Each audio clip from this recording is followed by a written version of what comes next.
உணவே மருந்துன்னு பெரியவங்க சொல்லுவாங்க. அந்த உணவுக்கு தேவையான காய்கறிகளை நஞ்சில்லாத உரத்த வச்சு எப்படி செடி கொடிகளுக்கு பயன்படுத்தணுங்கிற டிப்ஸை தாங்க நான் சொல்லப் போறேன்.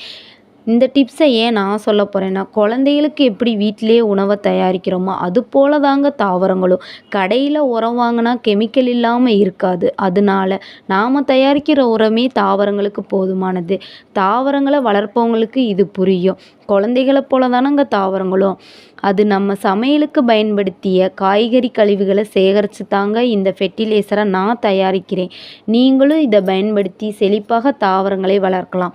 ஃபெர்டிலைசரில் தயாரிக்கிற முறையை ஸ்டெப் பை ஸ்டெப்பாக ஃபுல் வீடியோவாக என்னோடய சேனலில் அப்லோட் பண்ணியிருக்கேன். போய் வீடியோவை ஃபுல்லாக பார்த்துட்டு நஞ்சில்லாத காய்கறிகளை அறுவடை செய்யுங்கள்.